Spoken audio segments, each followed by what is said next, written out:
Welcome into another episode of Everything is Logistics, a podcast for the thinkers in freight. I am your host, Blythe Milligan, and we are proudly presented by SPI Logistics, the best home for freight agents in the logistics industry. Go show them some love and show them some support since they have been a day one supporter of this podcast. And so just want to give them a little bit of extra shout out as we start talking about the topic that most people are frankly kind of sick of. You can't walk into a conference or a trade show floor without hearing the phrase AI.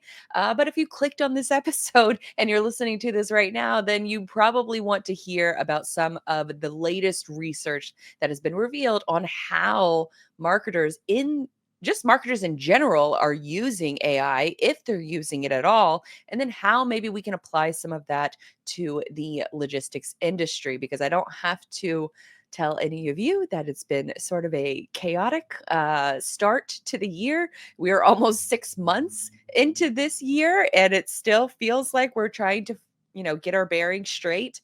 But I'm a firm believer that anytime there is chaos among the industry, that there is opportunity in chaos. So maybe you have a little bit of downtime. Maybe you're looking for ways to kind of restructure or figure out your processes. This is going to be the perfect episode for you because we've got some hard data to go off of. And that is courtesy of what's called the Marketing AI Institute.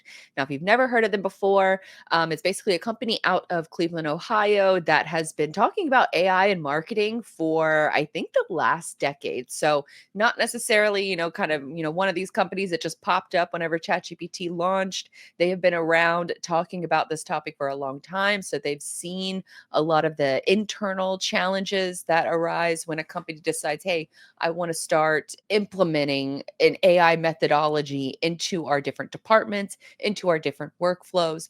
They release a weekly episode over on YouTube. It's called the Marketing AI Institute. And they release a weekly episode that is sort of my saving grace when it comes to trying to just keep up with all of the different news cycles, especially around all of these different platforms, what platform to choose, what tool to use. It can become very overwhelming very quickly. And that podcast is my saving grace. It's how I keep my sanity when it comes to just the constant news cycle around AI and implementing large language model workflows into your current tech stack. And it's a lot, but they also, in addition to this, host regular webinars. I know they do some like corporate training and things like that.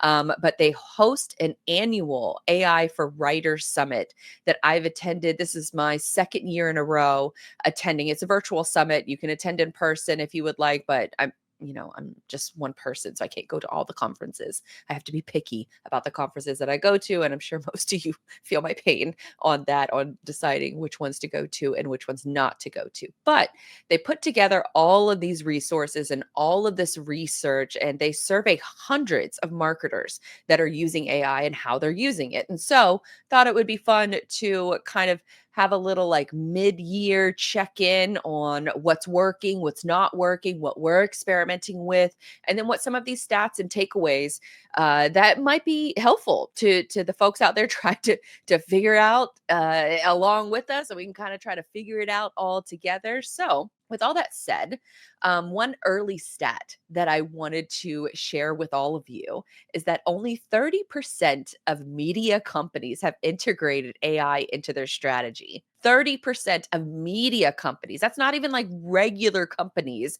but media companies, only 30%. And I could argue that media is the place that AI is disrupting the most because it's so easy to go into ChatGPT and ask it to write you a 1,000-word blog article and it will spit it out in 2 seconds. It's probably going to be slop.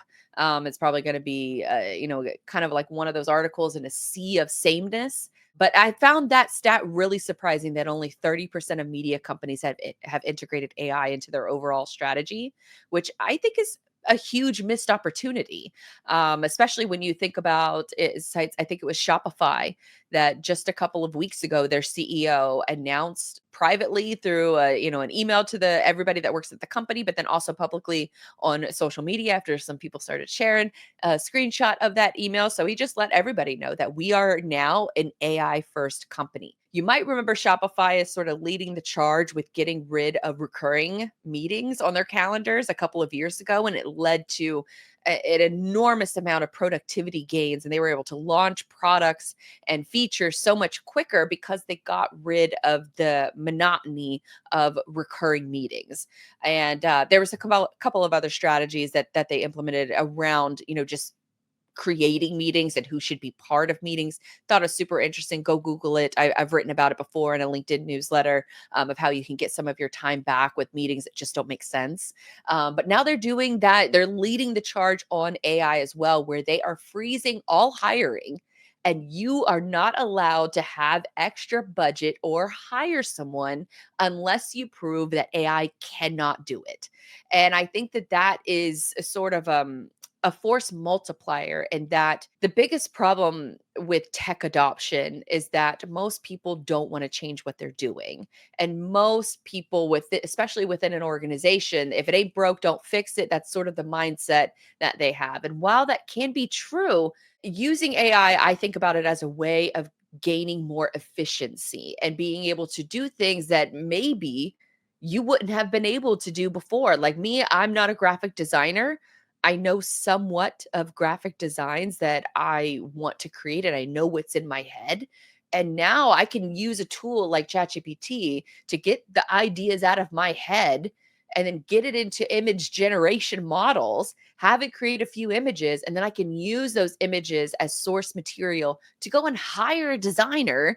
And I have a better idea of what I want and what I want them to create and them to tweak so they can turn around and give me what I want faster, quicker, and hopefully a little bit cheaper. So that's just one strategy of using AI. But Shopify leading the charge in that regard. I think you're going to see a lot of other companies take notice. Duolingo is one that is also making this claim that they're going to be an AI first company, but they did it in a very like poor way, in my opinion, where I think it was just the CEO just decided, hey, we're going to get rid of everybody and just turn it everything. All of our helpful, if you don't know what Duolingo is, it helps you learn a new language, but they're basically going to get rid of all of the people that helped with teaching different languages, and they're just going straight to AI.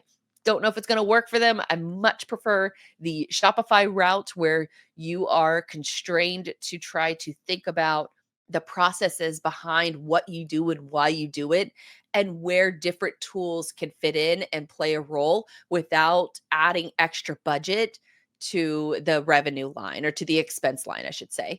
And so that I much prefer the Shopify route. It is one that I am taking seriously. It's a very serious approach that I'm taking in all of my businesses, whether it's the podcast, like what you're listening to now, or it's cargo recs, or it's digital dispatch. We're trying to figure out where it makes sense to have AI take over, and or not take over, but add an extra element into the mix, where a specified tool, a specific tool, which is, I'll get into more of those a little bit later on about, the specific tools that we're using and finding value in, but just to rethink some of the processes, why we do them, what's important to revenue, what's important to customer connection and relationship management, and we're just trying to get a little bit better each day. We're trying not to spend a ton of money doing it because money's tight and budgets are tight. And I'm sure I'm preaching to the choir here with all of the different, things that we have to think about and things that we have to juggle. So knowing that stat, you're not alone. If your company feels like it's very slow to adopt some of these new things and some of these newer ways of thinking.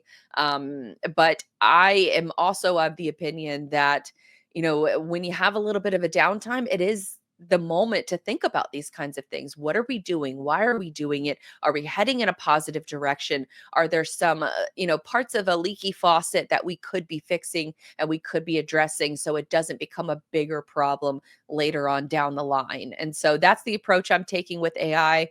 I'm mostly positive when it comes to this kind of stuff, much to I guess the I guess the gripes of truck drivers out there, because truck drivers, shout out to y'all. Y'all do not like, most of y'all, I should say, not all of you, but most of you do not like a lot of this tech entering into our space. It is taken over, it feels like, every aspect of it, but it's not going away. And I am mostly a tech optimist. And so trying to find ways to make it work within my own companies and sharing that with you on episodes like this. And hopefully, you can find a few tips that will help you out in your workday as well. Now, first, what I wanted to get started with are some of the tools that I have been using. If you see any of our video clips, we have podcast interviews just like this, not interviews, but podcast shows just like this. We also have interviews with guests on in order to speak about their subject matter expertise. And what guests love the most is being able to have clips that they can share with their own audience. And so we use a tool called Opus Clips in order to take a YouTube video, whether it's a Dropbox video or a private video that you have, maybe it's a webinar, maybe you spoke at a conference, even, note-taking apps, things like that. Well, not note-taking apps for this particular use case, but Opus is able to take all of those different video sources and be able to intelligently find some of the best moments. And you can kind of play around with the time limit. It doesn't have to be a minute long. It can be up to 10 minutes long. I choose 3 minutes and under because I feel like that's kind of a sweet spot for social media clips. And so we use Opus Clips for that. We use now Grok. Grok is based on Twitter/X. If you have a premium account, so you have to pay the $10 a month to Twitter. And if you don't mind doing that, because that's a whole other bucket of worms. I'm not getting into people's feelings about that platform, but Grok is really incredible. The deep research available on Grok is unlike any other platform that I've experienced. It's actually become vital in our research process when it comes to coming up with research dockets for interview guests in this industry, in the logistics industry. I know it feels like there's a ton of podcasts out there, but I frequently run into occasions where I am not able to find any interviews that a guest has been on, and I'm not able to find anything that they've done, previously, but outside of their LinkedIn profile, that I'm able to kind of listen to or hear their mannerisms or hear the stories that they're telling. So Grok has become an essential part of the research process for interview guest or a complex topic that I don't know much about. Hello, tariffs. And that has been a really pivotal moment in my AI journey, is being able to use, rely, and trust Grok more and more. The deep research reports that I can get from Grok are incredible, to the point where I can take that deep research and I can bring it over to ChatGPT and I can disseminate even more, and I can ask questions of that research document. I can then put it into what's called a ChatGPT project, which is brand specific to this podcast. Everything is logistics. We have a certain tone, we have a certain content that we'd like to cover on this show, and then the guests, and how do they fit into that? How do they fit into the audience and what the audience wants to see? In a ChatGPT project, I can upload all of my brand visuals and style guide and tone guides and previous episodes, most popular episodes. I can upload all of those files into a ChatGPT project, and then I can go over to Grok and get a deep research report, plug it into ChatGPT's project, and then be able to come up with a show plan that is ideal for my audience based on the analytics from you guys. And so the analytics meaning like how many podcast downloads did a particular episode get? Are certain categories more popular with others? Technology and AI are huge popular categories for us on this show. That's why we're starting to cover more of it. Cargo crime is another big one. Freight agents obviously is a huge one. So just being able to knowing when to use certain tools in certain use cases helps dramatically. Where to prep for an interview used to take me hours. Now I would say I've cut it down from about 6 hours to about 2 hours. I still find it very important to listen to other interviews if it's available that the guest has been on, because it really I just remember it more. I connect with it more. And so by no means as like the Grok research or even ChatGPT have they replaced that research process for me, but it has made just combing through so much information so much easier and puts it into a more manageable format versus having 30 tabs open and trying to come up with clever interview questions, whereas I can have a deep research report and then I can also have the guest interviews that I can listen to and be able to connect the dots myself, and then use a tool like ChatGPT to put all of that stuff together and say, what am I missing? And this has been the biggest unlock for me. So I don't maybe this will be helpful for some of you folks out there who are, maybe planning some content yourself, but being able to take all of the information that I've gathered and what I'm thinking in my head as kind of like a brain dump, throwing it into ChatGPT and then saying, what am I missing? Poke holes in my own arguments. Give me another point of view. And that has been hugely successful at being able to find, I guess, checking my own biases and trying to find the different angles that I might have missed in my own research process. So those are some just high level tools that I feel have just frankly changed the game for me and how I run my business and how I make the show and how I do research for the show. And then to take it a step further, and where I kind of started this entire conversation, is what do you do after you have all of that damn text? What do you do after you have all of this information? How do you put it in a way that's going to make sense for your audience? And your audience could be a podcast audience, it could be a meeting that you're leading, it could be a variety of different things. You just want to make yourself look like less of a moron, or maybe not a moron at all. You want to make yourself look like a smart person. So one of the things that I wanted to highlight with this new tool that I discovered, it's called Gemma, Gemma, and it's essentially a Microsoft PowerPoint on steroids, where coming back to all of that information that, so say let's use the Marketing AI Institute report. They had a full day summit that everyone was allowed to attend. Each summit, each creator or each speaker within the summit had their own PDF of slides, was able to download all of them because they had research points in each one of them. And so I was able to download all of them and load it up into ChatGPT, pick out the stats that I liked the most, but then also ask it, what are some other takeaways? What are some other stats that I'm missing from this, that I haven't noted already? And it was able to pull out several different stats. And I'm like, oh yeah, that was a good one. That was a good one. Let's cross-check it, make sure that everything is verifiable and everything is good so we can have our proper sources and all that. So you take all that information. Once you've verified it and it kind of does all of the legwork for you, the magic happens is when you go to a tool like Gemma. And I'm going to bring up a presentation on the screen right now. If you were just listening, I'm just going to explain it for you because it's one of those things that you don't necessarily need to watch this show. You can just listen to it. But it's basically a full deck that was, if you look at the images, it's obviously created by AI. I didn't do any kind of editing to this presentation because I just wanted y'all to see how good it looks without doing any kind of editing whatsoever. And then just think of how it could look when you put your own spin on it, when you put your own sort of, your brand fonts, colors, things like that. And this is just, I took all of the notes from ChatGPT, plugged it into Gemma, and I said, make me a presentation. And this is the presentation that it came up with. So we have a title page here. We have a couple nice images, and it says AI for Logistics Creators, a 2025 game plan, a strategic roadmap for logistics marketers navigating the AI revolution. We'll explore data insights, legal considerations, and practical applications to keep you ahead of the competition. Then adds my name. It had room for collaboration, but we're going to use this for this show. I'll link to it in the show notes in case you're on podcast and you want to kind of follow along, but it's absolutely not necessary.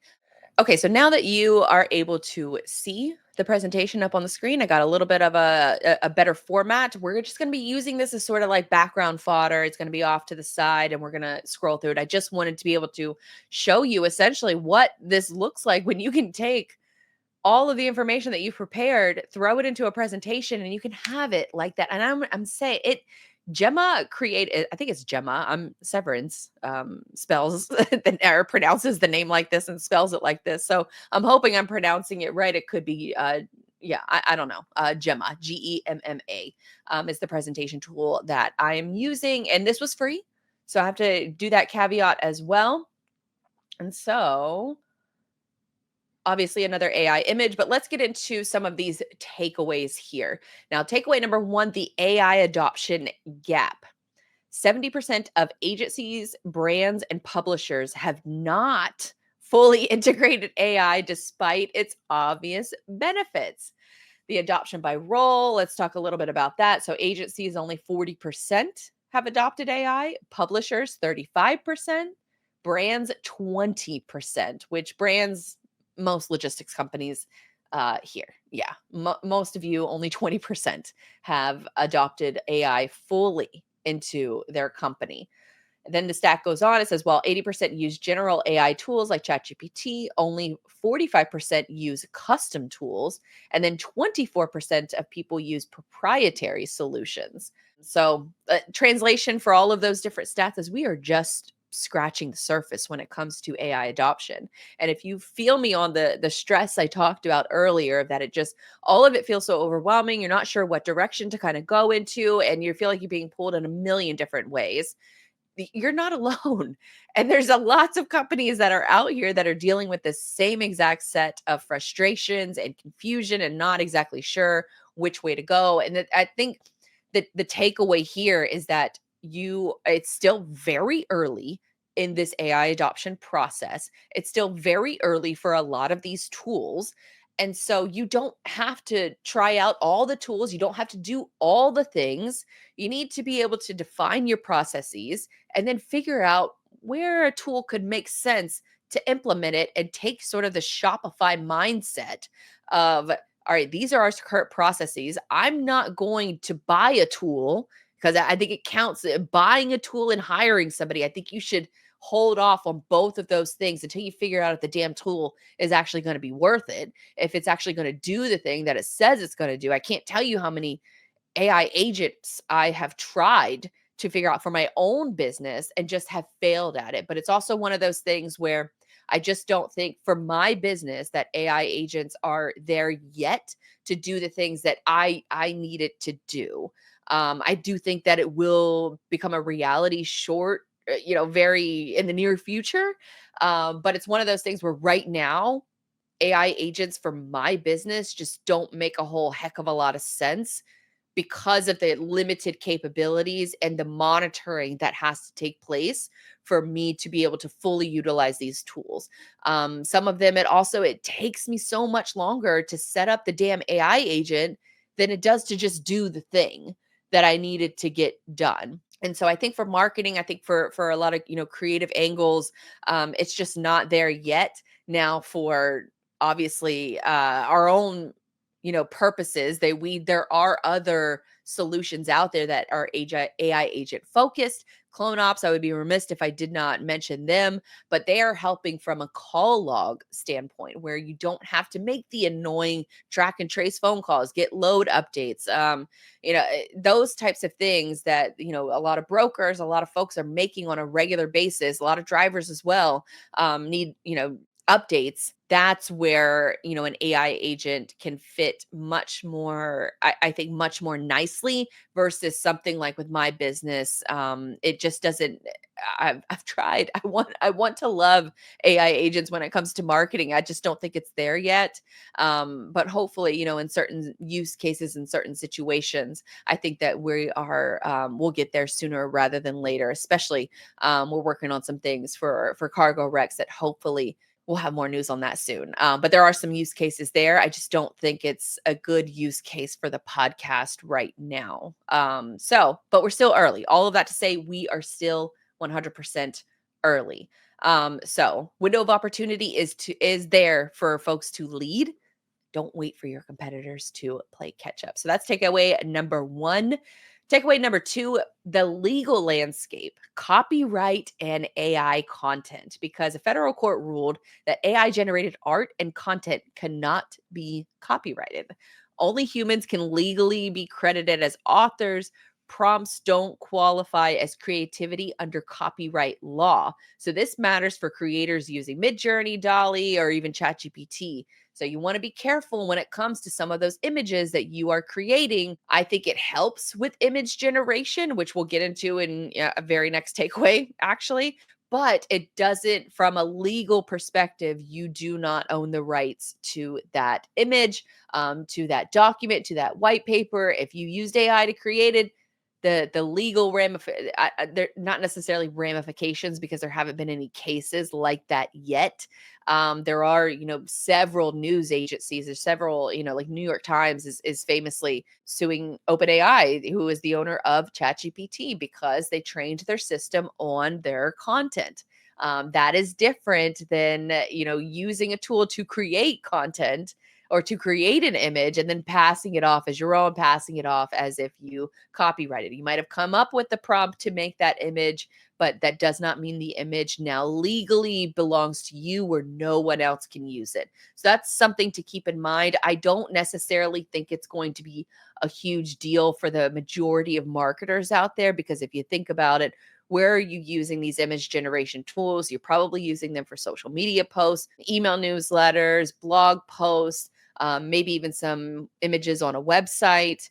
I don't think we have used any AI images in our website builds. Trying to think just off the top of my head. No, not even on Digital Dispatch, not even on Cargo Rex, which is our most recent, personal site, that we've launched. But we don't have any AI images on there. I hired an illustrator to make, if you're on Cargo Rex and you see a lot of the map drawings that we have on the site, and it's kind of themed around the age of exploration, hired an illustrator for those. And so that's just something to keep in mind, the legal liability around some of these things. Let me see if this, oh, here we go.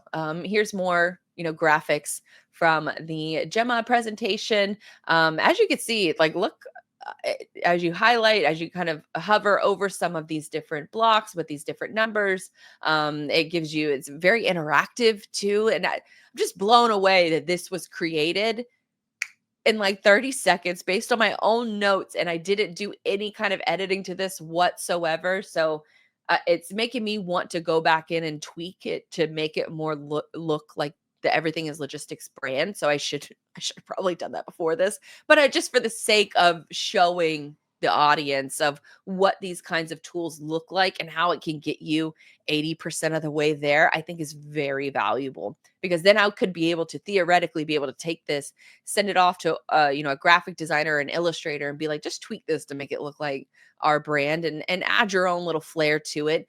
Graphic designer doesn't necessarily want to be out here making bar graphs, but they would maybe like to add their own special flair to, other parts of this page. So let's move on to, oh, there's the legal landscape graphic, which shows a little, the hammer that you pound on the desk. That's that image for the podcast listeners. And it talks about the court ruling, the human element, and the prompt limitations. And the takeaway advice is use AI as a co-pilot, not the driver.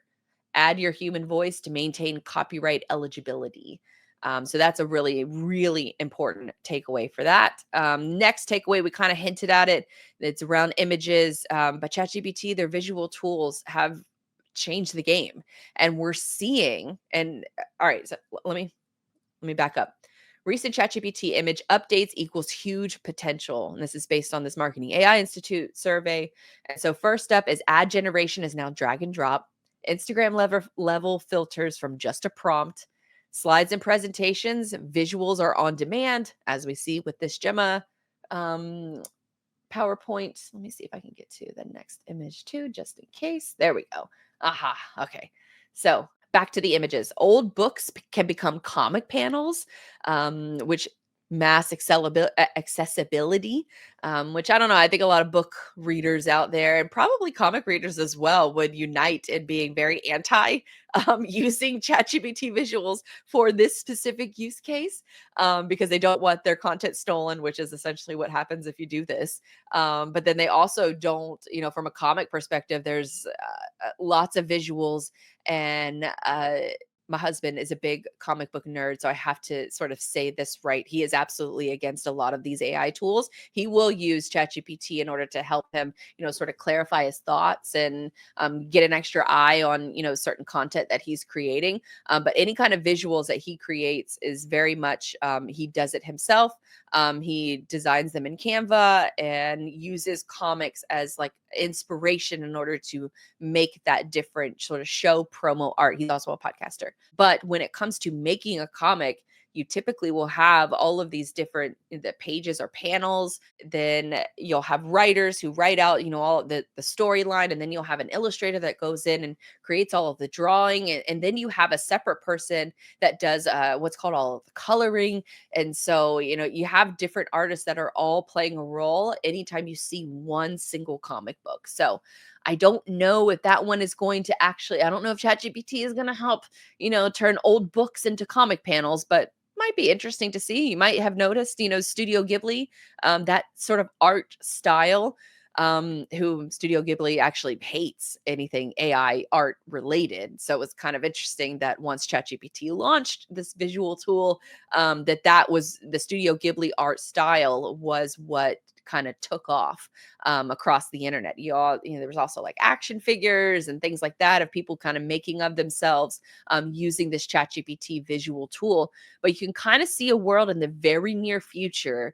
And I think Google has actually already adopted a lot of AI integrations into their ad placements. But think about it from the lens of creating ads, where if you are responsible for managing the ad budget, maybe you know, maybe you don't know, but the creative is so important when it comes to creating an ad.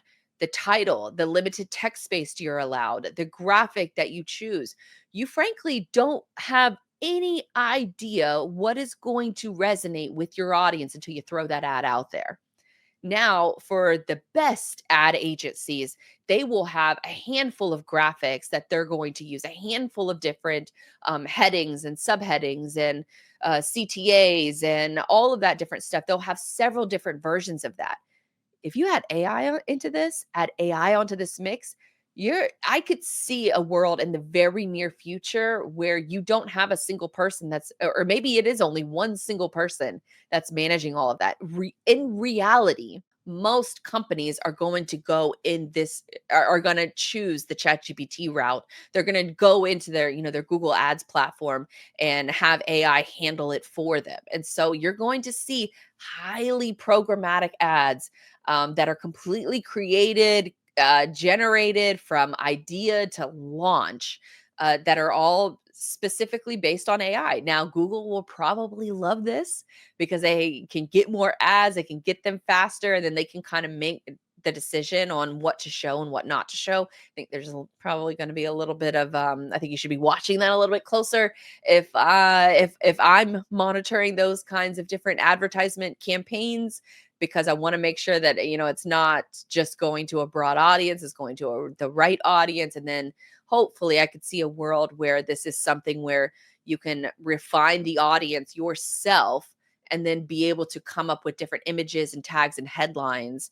based on your own customer data. Maybe you take meeting notes and things like that and use that terminology. We've talked previously, I've actually talked about this for years on how you should have a customer lingo library, where too often in this industry, we get caught up in our own acronyms, we get caught up in our own sort of industry slang, and we forget that we're creating marketing and sales messaging for folks that might not have any idea what those phrases mean. And this is where, a tool like the different ad integrations and the different creative assets that could go along for a campaign or a different ad campaign can be utilized in a way that makes sense to the target audience you're trying to reach, which is ultimately what we're trying to do.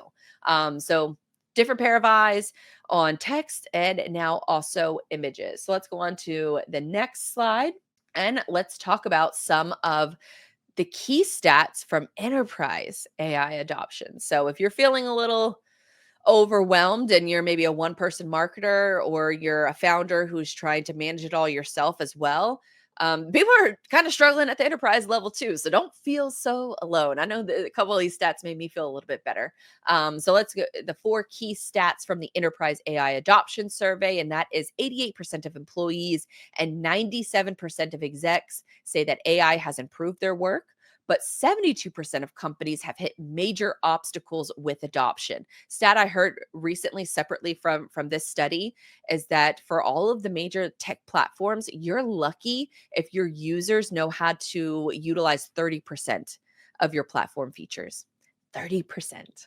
So now just imagine that you take AI and you plug that into the mix where you have people who want to use it and I mainly use it as a replacement to Google search just to be able to get an answer quickly without having to scroll through this awful websites with too many advertisements. There are other obstacles that the enterprise level people are running into as well. So back to the study, it says 41% of millennials and Gen Z are resisting AI, even sabotaging rollouts, which I think is so fascinating because as a side note, we're seeing some of the same reaction. So 41% of millennials and Gen Z are resisting AI and sabotaging rollouts. You will see the same thing in warehouses when it comes to robotics and adoption of robotics, where a key part of training, whenever a warehouse decides that we're going to bring in robotics, we're going to, whatever type of robotic, there's lots of different types of robotics. It doesn't necessarily have to be the humanoid, type, creepy level. I don't want to say creepy level because I could use a robot that does my laundry and maybe, meal preps for me. But as a workplace, these companies have to have training in order to position, market, no less, to the employees to look at the robot as their friend, as their companion. They even go as far as to name the robot, to give it a name. So then that way you feel more connected to it. Because there's also plenty of studies out there that will show, the robots, the people who stand on like the side of the road and they're kind of flipping the signs all around in order to garner attention for whatever business that they, are promoting. But then there's the other side of it where I've seen some of the wacky inflatable man, that's holding up a different sign, trying to not holding up a sign, but a wacky inflatable, I don't know, blow up man that's, kind of on the side of the road waving his arms all around, kind of like how I'm doing the show. Um, but they are putting those on the side of the road. But then another caveat is that I've seen it where it was a kind of like a mannequin, but they made the arm move from side to side, waving a flag.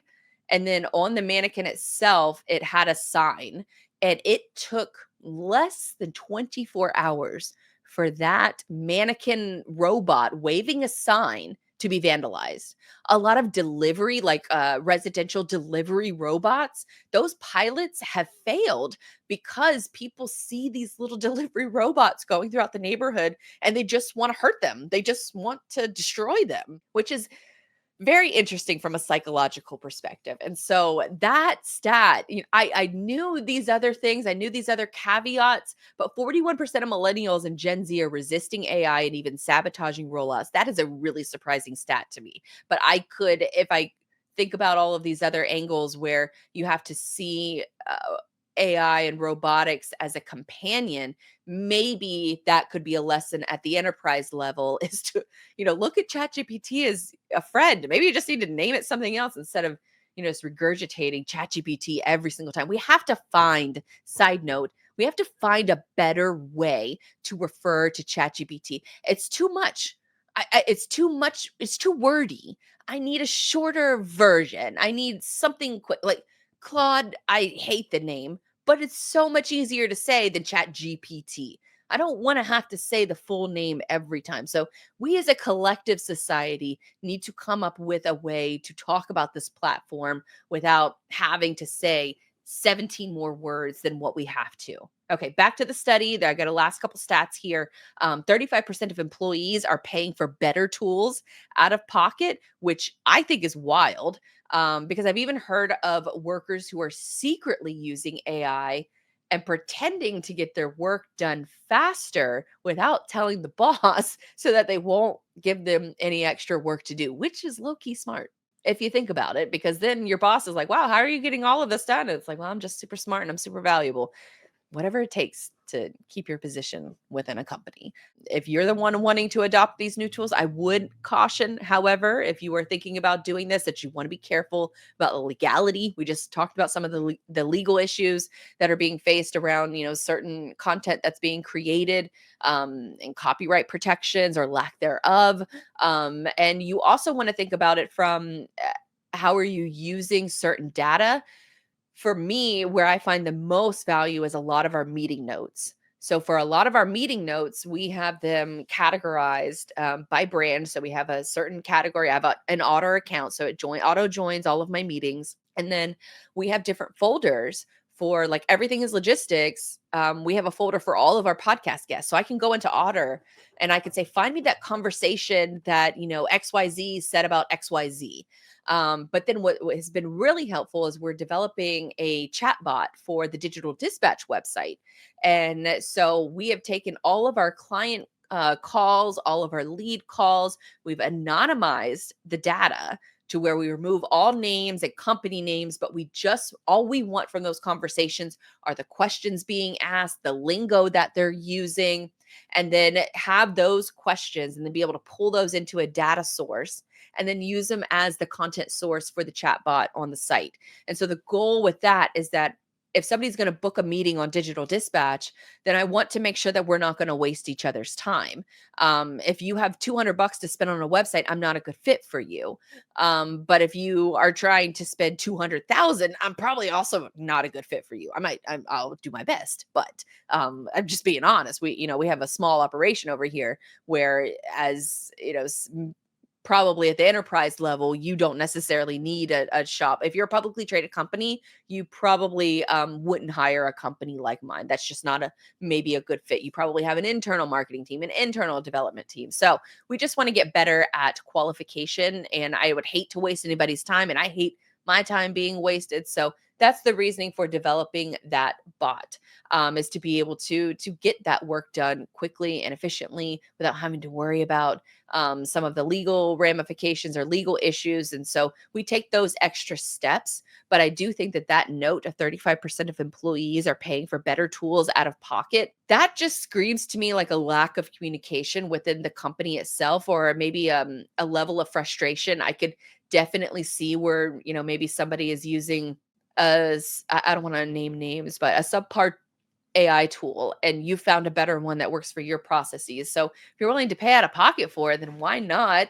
But you might want to do some checks to make sure you're not breaking anything, like breaking any company rules, breaking any legal rules. And yeah, and just, I think the next thing on this list is the biggest barriers to adoption. They list out at the enterprise level. So the biggest barriers to adoption at the enterprise level is number one, poor tool quality. Number two, misalignment across departments, lack of training, and security concerns. And so the kind of takeaway here is that AI adoption isn't just about tools, it's about culture. You want to think about starting small and then figuring out which tools make sense to trial, which tools make sense to pay for, which tools that you still need to have an expert or a subject matter expert be involved in that process. And then from there, you can just start to slowly build it out. The easiest tip I give people is to keep ChatGPT open as a tab on your computer. And so anytime you have a question that you want answered, use it in order instead of like a Google. A perfect example is I'm going through some like health upgrades right now. Just got some recent blood work. I'm getting, news and notes on my different biomarkers, and I'm like, okay, how can I adjust my diet in the kitchen in order to, address some of these concerns that I have? And so being able to take a photo of my fridge and say, here are my diet and fitness goals. Here's what I got in my fridge. Can you come up with some recipes for me for the week? Something like that you can use. And that's when it will start really clicking for you. to be able to start using it in ways that you never thought were possible.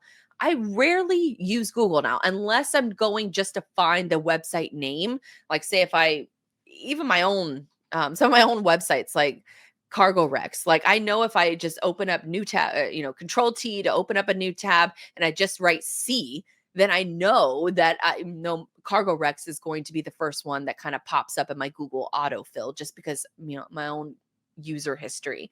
But there could be other websites out there that you don't remember the domain name and it's mainly a pass through channel. I damn sure don't want to be searching through all of these recipe blogs anymore, trying to find the damn recipe instead of getting someone's life story or 30,000 ads that are popping up and covering the entire recipe that I'm trying to see. So that's where ChatGPT has really come in clutch, has really come in handy for a lot of those different things. Let's see if we have any more of the graphics on this presentation. So there is, a next graphic that I could talk about where it's called the Next Gen AI for Creators. And this talks about the different levels of adoption where you can kind of scale your organization. This is kind of just high level information. I'll be honest, this slide is not that valuable. But let's briefly cover it because they talk about level 0 as being all human. That means your entire team is not using any kind of AI adoption. So you are at a level 0. Most of us are at a level 1 to 2, where it's AI assisted and it's ideal for content creators. Now, level 4, which is where a lot of folks, a lot of tech bros think that the industry is headed, which they have a financial interest and saying this, but level 4 is fully AI, not really recommended for thought leadership, not really recommended for marketers because you're in. If everybody is going off of the same data, you are just going to be swimming in a sea of sameness. And your thought leadership is how you are going to stand out. I often look to different creators. Chad Olson comes to mind, CEO of Avril. And if you follow him on LinkedIn, his posts, you could tell that some of them he just comes up with off the rip. And people resonate with that kind of stuff, but it's still insightful. There's still a lesson, there's still a takeaway to be had. So I think for stuff like that, absolutely no AI should be involved in that kind of thought leadership. Now, if you wanted to maybe take a post and say spell check this for me or format it a little bit better, there's different use cases and we've discussed a lot of them earlier. There is one more study that I wanted to bring up, and that was from this other call that I was a part of, and it's a company called AirOps, and they are an AI agent company who focuses on marketing.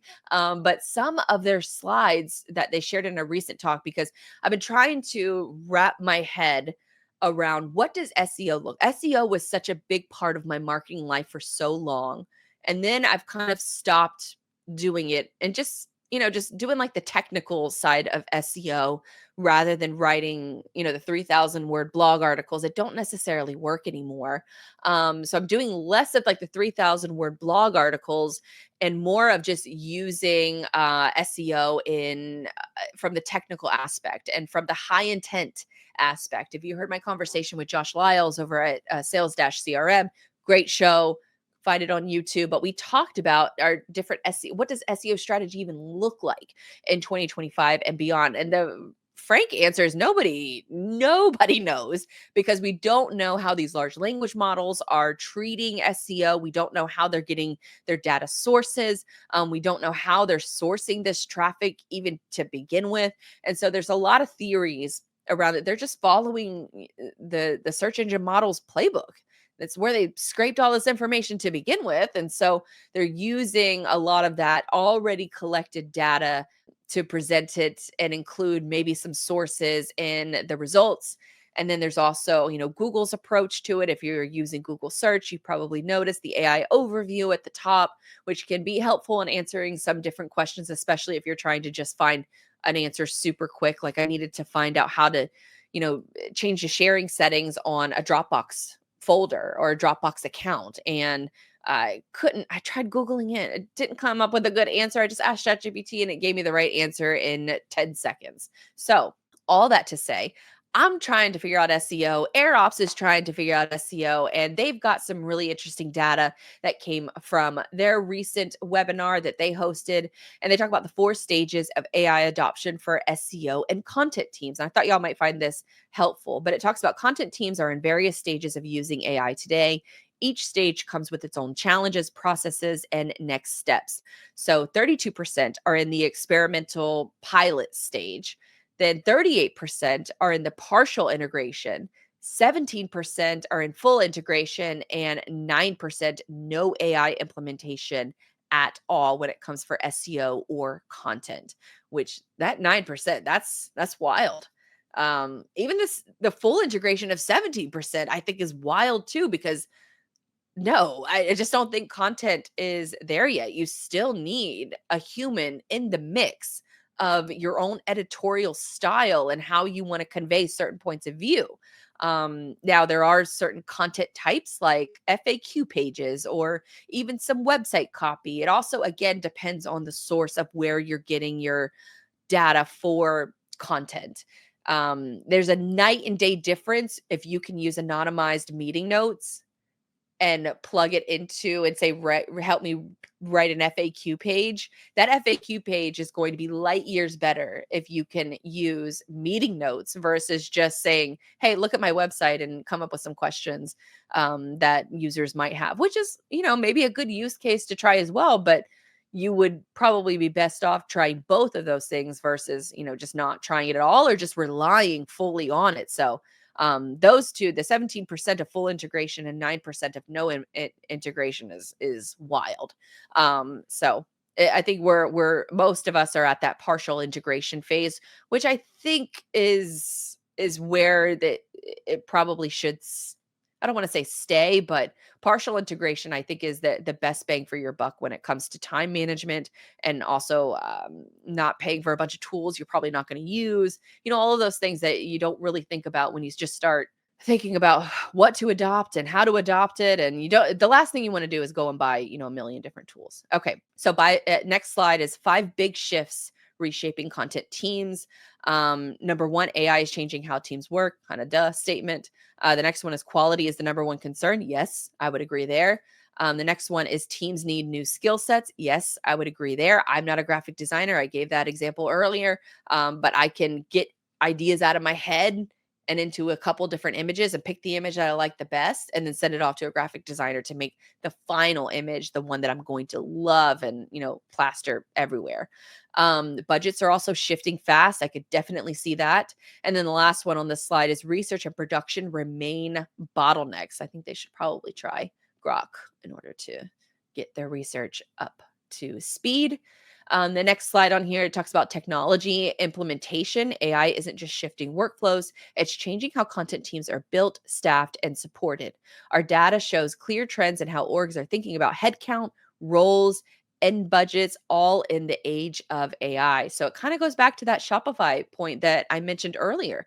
80% of teams use AI to draft creation or ideation in the content generation phase. 80%. Then for SEO optimization, 73% use AI for keyword research and content optimization. Next one is analytics and reporting. 55% employ AI for performance prediction and analysis. For God's sakes, Google, fix Google Analytics. If you made Gemini and plugged it into Google Analytics, you would solve a lot of problems in the marketing ecosystem because GA4 is frankly unusable. I have switched over some of my analytics completely away from Google because I've just keep waiting for them to figure it out and they haven't figured it out yet. So the 55% that are using AI for analytics and reporting, what are you doing? I want to know. Send me your tips because I am struggling in the analytics department to the point where I have recently, as of this week, as of time of recording, we are creating and readapting our Looker Studio reports because I just think that it's just Google Analytics is not there, but Looker Studio hopefully can solve those problems for me. But we're gonna have to take the custom route because what Google has been giving me in Google Analytics and what it gives my clients is just not something that we can take action on. And I think that's the most frustrating part is I don't want analytics and reports just for the sake of it. I need to be able to know what to take action on. And so inside Looker Studio, we're kind of rethinking how we're presenting our data so that we can present the data that makes the most sense that we can take action on. So, again, I'm begging you, Google, figure it out. Figure out Google Analytics. All right, last one on this as I'm rounding out my bitch fest is that workflow automation. 40% have implemented AI-driven project management and workflow tools. I think it's kind of a no-brainer. You have to figure out what your processes are in order to figure out what you can automate and where you can add AI. So figure out your processes first. Figure out what's most important to drive revenue, and then work backwards from there and really detail out every step that's involved in your processes. Okay, next slide. What winning teams are doing differently. This comes from the interim CMO of AirOps, where she says content teams definitely need to evolve and change. AI is a tool. Not using it will make content teams uncompetitive, but using it poorly will make content teams unreliable and not credible. The key is to learn to use AI to structure and iterate on content without depending on AI to deliver quality, usable, reliable content on its own. I think that hits the nail on the head because using this line of, but using it poorly will make content teams unreliable and not credible. You can ruin a lot of years of trust and goodwill if you put out a shit post.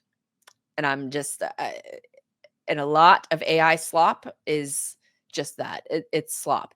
You have to consider how you're prompting these different large language models, the data you're feeding it, is it hopefully it's anonymized. And then hopefully you can create it in a way that it gets you 80% of the way there. And then from there, you can use the human magic touch in order to make it really stand out, really spectacular, because otherwise it could be very brand damaging. All right, and last couple slides here. AI is also changing team structure. 48% of companies are adding AI specific roles like prompt and content engineers. Next one is balance automation with editorial and oversight. Technical skills are becoming as important as creative ones. And then the last one is teams are reallocating time and headcount away from execution and towards strategy and analysis. And so there's a very interesting theory around this is that, with AI, we wanted it to be the tool that was going to, do your laundry and clean your house and things like that. But it's actually taking away the creative aspect, that, the art aspect, the things that we really love as a human species love doing. And so I like this mindset change of reallocating time and headcount away from execution and towards strategy and analysis. I think that's really where you're going to find the most valuable, especially for the marketers that kind of have to do it all, or the founders that kind of have to do it all. I've been in both of those buckets, and I can speak very confidently on how much AI has impacted and just given me a second pair of eyes on things. I can't tell you how many times I've started to write an angry email and I'll just plug it into ChatGPT and I said, make this sound nicer. And it has saved me a few times. Next slide is rethinking metrics for the AI era. We need to really think about this. Like, what is value? Brand impressions in a zero-click world. If people are getting their information in Google's AI overview, how do you measure success? How do you measure the success of that, SEO focused content that you created if the summary is just going to answer the question and the user doesn't have to click at all? There's also a shift in cost of content. And so I think that that's something that we need to be made aware of too. But I think I think there's going to be a really good blend and a really good mix of the people who can kind of dabble in it all, who can be the conductor of the orchestra, and then utilizing the people that have played an instrument for more than 10 years. And I think that marrying those two different opportunities is really, if you're an organization that can do those two things and you can do them well, I think the sky is the limit in this sort of next era. Let's talk about, I guess, there are a couple more interesting slides here that I will share. Talks about the AirOps study, talks about the most time consuming content processes. 65% say it's research and ideation. 40% say it's outlining in the first drafts. 37% said editing and approvals, which I definitely would co-sign there. The first two, 65% research and ideation takes up the most time. and then 40% outlining and first drafts. Like those are the biggest areas of opportunity for using AI. Is right, staring you right in your face. Um, Next one on the list is 33% struggle with promotion and performance tracking. I hear you on that. My rant on Google Analytics. I'm not going to repeat again. And then next is 26% spend significant time on SEO and optimization. I'm gonna have an episode in the future on SEO. I have some different content experiments that are running right now. I just can't confidently speak on what's working and what isn't working. I like to try different experiments myself before I tell my clients to do them. I'm just not confident in some of these results yet. But I will be sharing some of that insight here in the near future. And then last one on this list is 21% say final delivery can still cause friction for publishing and distribution. I don't really know what that means. So let's just move on. But I think the most surprising one, as far as like the most time consuming content processes, is research and ideation and outlining and first drafts, where that's exactly where AI can help. Get you your first draft, get you 80% of the way there, and then you go in with a human and you do some of your own custom editing. Again, depends on the data you are originally feeding it. I highly, highly suggest creating a ChatGPT project where you can feed it a bunch of different base files that it can work off of. So it knows your tone, it knows your language, it knows the words you like to use, the words you don't like to use. You can use transcripts, you can use meeting notes, brand guidelines, and then previous analytics, any type of stuff like that that you can feed it. You can feed that as a custom project, and then from there you'll be able to build off of that, and you'll get much better results when it comes to your content creation journey. Last slide here that I want to talk about is where is the market going? And so this is according to not AI ops, AirOps, that AI is becoming table stakes. And I definitely agree with that, even though it would kind of contradict the earlier study that we were sharing from Marketing AI Institute, where majority of people are not using it at all. I think what was that number? 70% that have not implemented AI as a strategy. But AirOps believes that AI is table stakes. I would agree with that statement. Their next statement is teams without AI capabilities risk falling behind. Agreed. The next one, early adopters are already seeing scale, speed, and cost advantages. Sure. Depends. Famous marketing answer. And then the last one, it says, where should leaders invest over the next 12 to 18 months? And this was obviously a discussion on the webinar for AirOps. And so I can't really reveal what because I forgot what they said. But in my expert opinion, where should leaders invest over the next 12 to 18 months? I would really take a look at what is driving your revenue today, and then backwards engineer how you get to that revenue spot. Is it through case studies? Is it through white papers? Is it through sales calls? Maybe it's a combination of all of those: trade show visits, email outreach, cold calling. You could reverse engineer a lot of those different things, but you have to track what's working or what's not working. How did you hear about us? Are you asking that on your high intent lead forms on your site? When people want to book a meeting, are they telling you exactly where they hear about you, where they've heard about your company? That is the most important data point that you could be gathering. I have lamented on this for years. It still is the number one data point you should be acquiring because, as I mentioned earlier, Google is a pass through channel. If you are saying all of our leads come through Google, that's because they don't remember your website URL. They're going to Google to just Google your company and then to be able to land on that landing page, then they can make the conversion. So what is moving the needle? And that's what you have to figure out. And so if you have the how did you hear about us report established and you're collecting that data, start there. Add how did you hear about us to all of your high intent forms all throughout your website. So your book a call, your book a meeting, book a demo, all of those different forms, ask it. How did you hear about us? Make it a required field. No drop downs, no check boxes. Make it a free text field. So then that way, whatever has impacted that user the most, that's what they're going to put in the box. I've used this client example before, but we have a trucking company that we have been working with for years, and so we implemented this on their driver recruiting forms. And you wouldn't believe the amount of people that said, "I saw your truck driving down the road. Saw your truck at a rest stop." You would never be able to measure that. And not that, maybe a marketer, maybe a marketer could do something with that kind of information, but what they could do with that kind of information is to make a decision on, maybe I don't need to spend $1,000 a month on, Facebook ads. Maybe we could just park a truck at a rest stop at a high traffic area and then get leads that. I mean, I'm just spitballing here. That's obviously not a very good example. I'm just kind of going off the rim or off the dome here. But that's something to think about. So you have to have, what are your revenue goals? What's driving the revenue? How are you measuring what's actually working? And then detail the processes of what it takes to make a white paper, what it takes to set up an ad campaign, what it takes to schedule a podcast, and then write down all of those steps, the research process, the gathering the guest photos, social media links, getting a bio on the person you're talking to, even if it's, an internal podcast, or maybe it's, developing an FAQ page resource for your website. Can I get the meeting notes from different sales calls, and can I anonymize the data in order to come up with the questions that people are asking?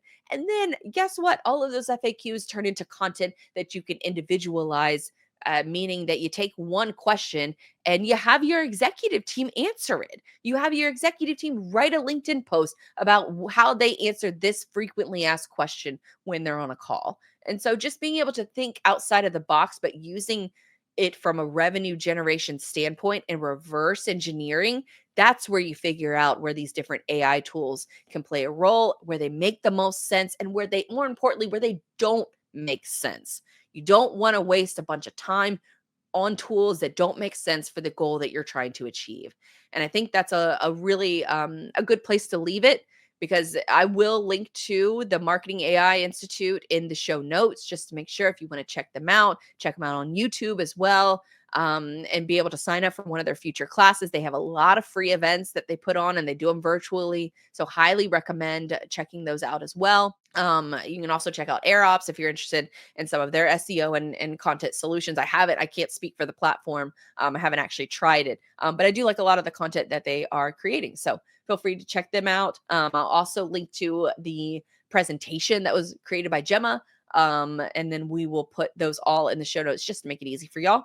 But until then, that about does it. I did want to also ask if you have any use cases of how you're using AI in your marketing. I would love to hear it, and then have a chance to be featured on a future show. So if you want to email me, if you want to DM me on any of the social media platforms of choice, feel free to shoot me over that message and let me know how you're using AI. And hopefully we can include it in a future episode, because, as I mentioned earlier, we are running some different content examples, and content and examples, but experiments. And it's not really a ton of data to share yet, but I will have that in the near future. So thank you guys for tuning in, and I hope you enjoyed it. And that about does it for this episode.